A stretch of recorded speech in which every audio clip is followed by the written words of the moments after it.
नमस्कार दोस्तों, कहानी के दूसरे भाग में आपका स्वागत है। पहले भाग में हमने देखा कि कैसे तारकासुर के 3 पुत्र तारकाक्ष, कमलाक्ष और विद्युन्माली ने कठोर तपस्या करके ब्रह्मा जी से एक अनोखा वरदान प्राप्त किया। उन्हें 3 शक्तिशाली नगर मिले, सोने, चांदी और लोहे के, जो मिलकर त्रिपुरा बने। धीरे धीरे उनकी शक्ति इतनी बढ़ गई कि देवता भी उनसे डरने लगे। जब शिव जी ने उन्हें मारने से इनकार कर दिया, यह कहते हुए कि वे असुर जरूर हैं लेकिन धर्म का पालन करते हैं, तब विष्णु जी ने एक चाल चली और उन्हें अधर्म की राह पर ले जाने की योजना बनाई। आप देख रहे हैं ओडिसी आर्काइव और चलिए कहानी को आगे बढ़ाते हैं। जब देवता हर तरफ से हार चुके थे और त्रिपुरासुर अपनी शक्ति के शिखर पे थे, तब विष्णु ने एक ऐसा कदम उठाया जो सीधा युद्ध नहीं था, बल्कि तीनों भाइयों के मन और विचार पर वार था। उन्होंने अपने माया से एक पुरुष का निर्माण किया, एक अजीब सा व्यक्ति, गंजा सिर, गंदे वस्त्र, हाथ में एक पात्र। प्रकट होने के बाद वह विष्णु के सामने झुककर बोला, मैं कौन हूं और मेरा उद्देश्य क्या है? विष्णु ने शांत स्वर में कहा, तुम मेरा ही अंश हो, तुम्हारा नाम होगा अरिहत और तुम्हारा काम होगा सत्य को तोड़ना और भ्रम फैलाना। विष्णु ने उसे आदेश दिया, एक ऐसा शास्त्र को रचना जो वेदों के विपरीत हो, जिसकी भाषा सरल हो लेकिन धर्म के विपरीत हो, और फिर त्रिपुरा जाकर इस झूठ को सच की तरह फैला देना। अरिहत ने आदेश स्वीकार किया। अरिहत अपने जैसे 4 शिष्य बनाए और सबने मिलकर माया और भ्रम की कला सीखी। फिर वह चल पड़े त्रिपुरा की तरफ। सबसे पहले वह विद्युन्माली के नगर के राज्यसभा में पहुंचा। वहां उसने अपनी माया दिखानी शुरू की। लोग उसकी तरफ आकर्षित होने लगे, लेकिन विष्णु जानते थे कि सिर्फ इतना काफी नहीं होगा, इसलिए उन्होंने नारद को भेजा।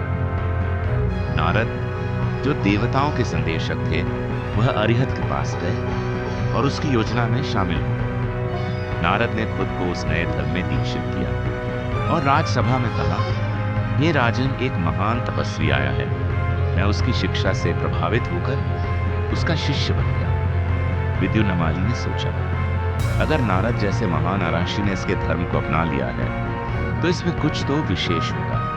और बस यहीं से शुरू हुई त्रिपुरा की असली बर्बादी। पहले विद्युन्माली बदला, फिर उसके भाई, फिर पूरी प्रजा।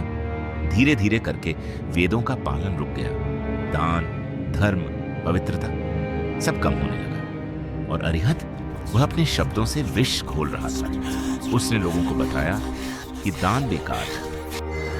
नगरवासी मंदिरों से ज्यादा वैश्यालय जाने लगे और धीरे धीरे अधर्म ने धर्म की जगह ले ली। त्रिपुरा, जो कभी एक आदर्श साम्राज्य था, अब भ्रष्ट हो चुका था और विष्णु जानते थे। अब समय आ गया है।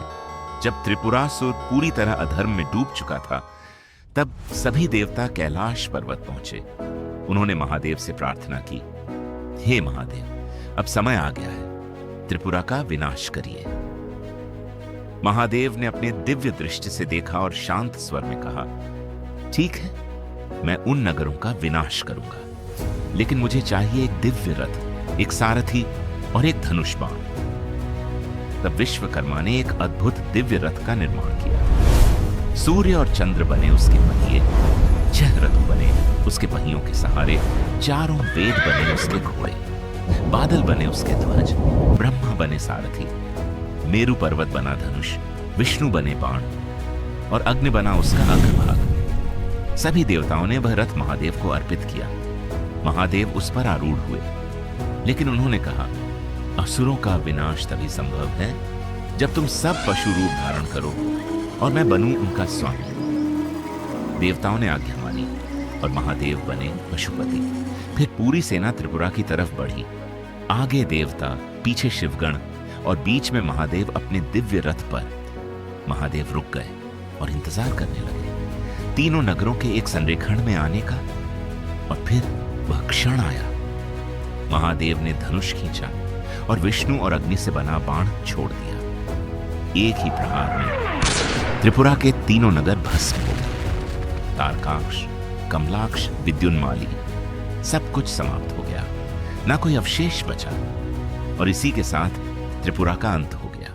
इस कहानी से हमें दो गहरी सीख मिलती है। पहली, जब तक आप धर्म के रास्ते पर चल रहे होते हैं, तब तक पूरी सृष्टि की कोई भी शक्ति आपका कुछ नहीं बिगाड़ सकती। बल्कि जब आपकी सोच पवित्र हो, कर्म अच्छे हों, तो भगवान खुद आपकी रक्षा अनदेखे खतरों से करते हैं। और दूसरी सीख, इंसान को कभी भी सही और गलत का फैसला सिर्फ दूसरों की बातों पर नहीं लेना चाहिए, बल्कि हमेशा अपनी अंतरात्मा से पूछना चाहिए कि असल में सच क्या है।